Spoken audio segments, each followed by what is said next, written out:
नमस्कार। आज हम एक बहुत ही नाजुक और गंभीर मुद्दे पर बात करने वाले हैं।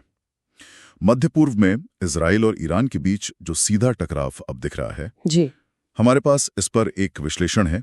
मध्य पूर्व का महायुद्ध, इजरायली ईरान संघर्ष, ये हाल की घटनाओं पर काफी गहराई से नजर डालता है। तो चलिए आज इसी विश्लेषण के आधार पर समझने की कोशिश करते हैं कि जमीनी हकीकत क्या है, मतलब मामला कितना संगीन हो चुका है। बिल्कुल। क्योंकि अब ये बात सिर्फ चेतावनियों या छोटी मोटी झड़पों की नहीं रही, ये खुली सैन्य कार्रवाई में बदल गई है। हाँ, ये विश्लेषण भी बिल्कुल साफ तौर पे यही कह रहा है। जो लड़ाई पहले शायद पर्दे के पीछे चल रही थी वो अब एकदम सामने आ गई है। मतलब अब सीधे तौर पे मिसाइलें चल रही हैं, ड्रोन इस्तेमाल हो रहे हैं। ये कोई बयानबाजी नहीं है, ये असल एक्शन है। हाँ, और इस विश्लेषण में ये भी बताया गया है कि कैसे इजरायल ने ईरान के कुछ उन ठिकानों को निशाना बनाया है जिनके बारे में शक है कि वो शायद परमाणु कार्यक्रम से जुड़े हों या फिर कुछ एडवांस्ड हथियार बनाने से। जी। ये अपने आप में एक बहुत बहुत बड़ा कदम है। और यहाँ दिलचस्प बात यह है, जैसा इस विश्लेषण में लिखा है, कि ईरान ने भी, आप देखें, तुरंत और सीधा जवाब दिया। ऐसा नहीं कि कोई देर लगाई हो। इजरायली शहरों के नजदीक ड्रोन और मिसाइलें दागी गईं। अच्छा। तो ये दिखाता है कि दोनों ही पक्ष अब पीछे हटने को तैयार नहीं दिख रहे हैं। ये एक तरह का कह सकते हैं शक्ति प्रदर्शन भी है।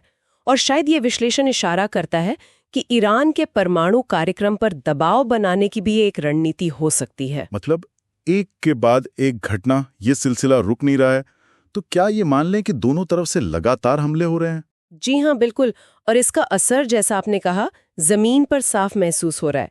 विश्लेषण में जिक्र है कि ईरान के अंदर कुछ जगहों पर धमाकों की खबरें आईं, नुकसान भी हुआ है, लोग घायल भी हुए हैं। और दूसरी तरफ आप इजराइल में देखें तो वहां भी लगातार सायरन बज रहे हैं, लोगों को बार बार सुरक्षित जगहों पर शेल्टरों में जाना पड़ रहा है। तो माहौल बहुत ज्यादा तनावपूर्ण है और आम लोगों की जिंदगी पर इसका सीधा असर पड़ रहा है। और ये सिर्फ इन दो देशों का ही मामला नहीं लग रहा। अब बाहर की दुनिया, मतलब अंतर्राष्ट्रीय समुदाय भी इसे बहुत बहुत गंभीरता से ले रहा है। जी। अमेरिका, संयुक्त राष्ट्र, यूरोपियन देश, सबने चिंता जताई है ना? बिल्कुल बिल्कुल जताई है। और उनकी चिंता, देखिए, वाजिब भी है। अगर हम इसको थोड़ी बड़ी तस्वीर में देखें तो इस विश्लेषण में जो सबसे बड़ी आशंका जताई गई है वो यही है कि अगर ये टकराव इसी तरह बढ़ता रहा तो ये सिर्फ मध्य पूर्व तक ही नहीं रुकेगा। दुनिया एक और बड़े युद्ध की तरफ जा सकती है। यहाँ तक कि विश्लेषण में तीसरे विश्व युद्ध जैसे भयानक हालात का भी खतरा बताया गया है। बाप रे।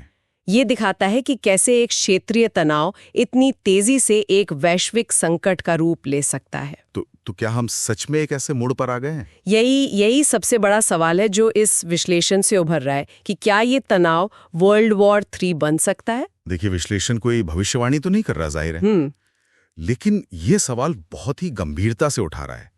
और इस सवाल ऐसी हवा में नहीं है। जिस तरह से सीधी सैन्य कार्रवाइयां हुई हैं एक के बाद एक, जिस तेजी से पूरा तनाव बढ़ा है और जिस तरह की चिंता पूरी दुनिया में जाहिर की जा रही है, ये सब चीजें मिलकर एक बहुत ही खतरनाक तस्वीर पेश करती हैं।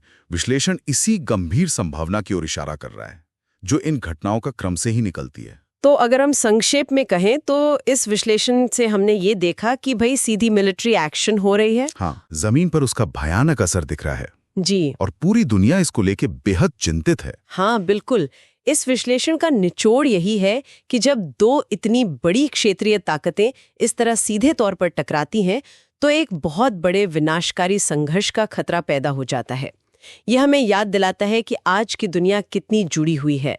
किसी एक कोने का तनाव कितनी तेजी से पूरी दुनिया के लिए चिंता का सबब बन सकता है। ये विश्लेषण भविष्य तो नहीं बताता, जैसा आपने कहा, पर जिस तरह तेजी से ये हालात बिगड़े हैं वो सोचने पे जरूर मजबूर करता है। और एक सवाल ये भी उठता है कि क्या मौजूदा अंतर्राष्ट्रीय नियम और जो संस्थाएं हैं वो इस तरह के बढ़ते टकरावों को संभालने में कामयाब हो पाएंगी? शायद इस पर हमें आगे भी नजर रखनी होगी। जी, ये एक बहुत अहम सवाल